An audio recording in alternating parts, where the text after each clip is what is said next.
เจ้าสบายดีทุกท่านเนาะมื้อนี้พวกเราสิไปเรียนการนำใช้โปรแกรม Adobe Flash เนาะสร้างภาพเคลื่อนไหวเนาะซึ่ง Adobe Flash นี้เราสามารถสร้างให้ภาพเคลื่อนไหวได้เนาะในมื้อนี้เนาะเราสิไปเรียนเกี่ยวกับการสร้างภาพเคลื่อนไหวแบบง่ายๆเนาะให้ไปทางสื่อก่อนเนาะก่อนอื่นเราต้องเปิดโปรแกรม Adobe Flash ขึ้นมาก่อนเนาะแต่ว่ามื้อนี้สิไปเรียน Adobe Flash เวอร์ชันที่3เนาะซึ่งปัจจุบันมีฮอดเวอร์ชัน6แล้วเนาะตัวนี้จะเป็นโปรแกรม Adobe Flash 3ซึ่งหน้าตามันสิเป็นแบบนี้เนาะเป็นแบบนี้ในการเลือกที่จะเอามาเฮ็ดเวียกในมื้อนี้เนาะให้เราเลือกเอาFlash File Action Script 2ให้เราเลือกเอาตัวนี้เนาะให้เราเลือกเอาตัวนี้แต่ว่ามันสิมีสคริปต์3ก็มีเนาะแต่ว่าในมื้อนี้เราเลือกเอาตัวที่2เพื่อเป็นการสะดวกในเวลาสร้างเนาะเราคลิกใส่เลยเนาะคลิกใส่สคริปต์2เลยเนาะ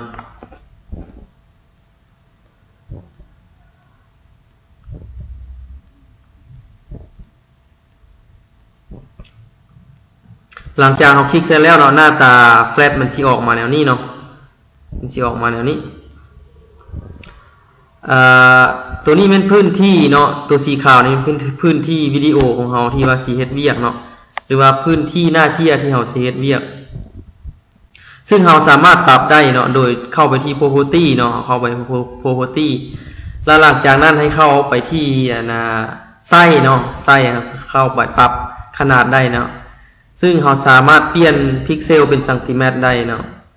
แล้วก็กำหนดขนาดเลยเนาะกำหนดเปลี่ยนหัวหน่วยเป็นเซนติเมตรก่อนเนาะแล้วต่อมากับำหนดความกว้างของวิดีโอเฮาสิเอาจากเซนติเมตรเนาะ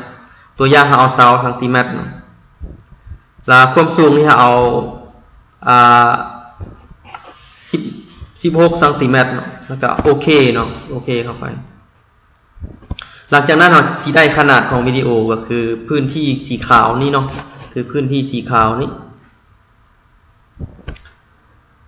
หลังจากที่ว่าเราได้มาแล้วเนาะในช่องเลเยอร์1นี่เนาะที่เป็น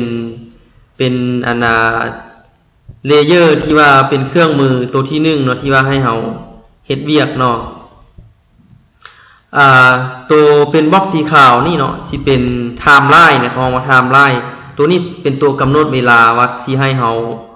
กำหนดเวลาให้วิดีโอหันใบหรือว่าซ่าเนาะตัวนี้เป็นตัวกำหนดเวลาให้เราเนาะคันถ้าหากว่าอยากให้วิดีโอหันซ่าเราต้องใส่ไทม์ไลน์ยาวไปเนาะเขาห้องเฟรมเนาะตัวนี้เนาะใส่เฟรมนี่ยาวไปเนาะตัวเป็นช่องน้อยๆนั่นเขาห้องว่าเฟรมเนาะแต่ว่ารวมทั้งหมดตัวนั่นเขาห้องว่าไทม์ไลน์เนาะก็คือการกำหนดเวลาเนาะการสร้างการเคลื่อนไหวในมื้อนี้เนาะสิไปเรียนการเคลื่อนไหวจากซ้ายไปหาขวาเนาะโดยที่1เราต้องแต้มรูปก่อนเนาะก็คือเลือกเอาอยู่ที่เล็กทางคูณนี่เนาะเราเลือกเอารูปวงมนเนาะในกรณีนี้เราเลือกเอาวงมนตัวอย่างมื้อนี้เนาะเราก็แต้มใส่เลยเนาะแต้มใส่ในพื้นที่นี้เลยแต้มเลยเนาะหลังจากที่เราแต้มแล้วเนาะหลังจากที่ว่าเราแต้มแล้วให้เปลี่ยนเครื่องมือเนาะตัวนี้ให้เปลี่ยนเครื่องมือเป็นselect tool เนาะให้เลือกเอาเครื่องมือ select tool ตัวลูกศรทำอินเลยเนาะลูกศรตัวทำอินเลยหลังจากนั้นให้กำหนดเวลาเนาะกำหนดเวลาว่าเราสิเอาไปซ่าหรือว่าไวเนาะมื้อนี้เราสิกำหนดเอา15เนาะกำหนดเอาเฟรมที่15คลิกขวาใส่เฟรมที่15เนาะคลิกขวาใส่เฟรมที่15หลังจากนั้นให้เข้าไปที่ insert frame เนาะ insert frame แล้วคลิกขวาอีกเทื่อนึงเนาะแล้วให้เลือกเอา grid motion twin เนาะหลังจากนั้นให้คลิกขวาอีกเทื่อนึงแล้วเลือก insert keyframe เนาะ insert keyframe ในเวลานี้วัตถุกำลังสิเคลื่อนเองแล้วเนาะเฮามาเบิ่งจุดทำอิฐ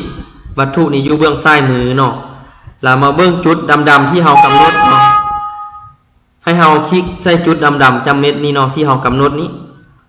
คลิกเมาส์ใส่เนาะเราก็ย้ายวัตถุนี้ไปเบื้องขวาเนาะในเวลาเฮาย้ายนี้วัตถุนี้เคลื่อนเองแล้วเนาะวัตถุจะเคลื่อนเองแล้ววันนี้เฮาทดสอบเบิ่งเนาะว่าวัตถุนี้ไปแท้บ่เนาะเฮาเข้าไปที่คอนโทรลแล้วก็ Test Movie เนาะลองเบิ่งเนาะตัวนี้เป็นตัวสร้างการเคลื่อนเองเบื้องต้นเนาะตัวนี้เนาะจากซ้ายไปหาขวาเท่านั้นเนาะแต่ว่าบทเรียนนี้ยังบ่จบเท่านี้เนาะมันยังมีหลายอย่างเนาะเฉพาะมื้อนี้มันหมดเท่านี้เนาะขอขอบใจ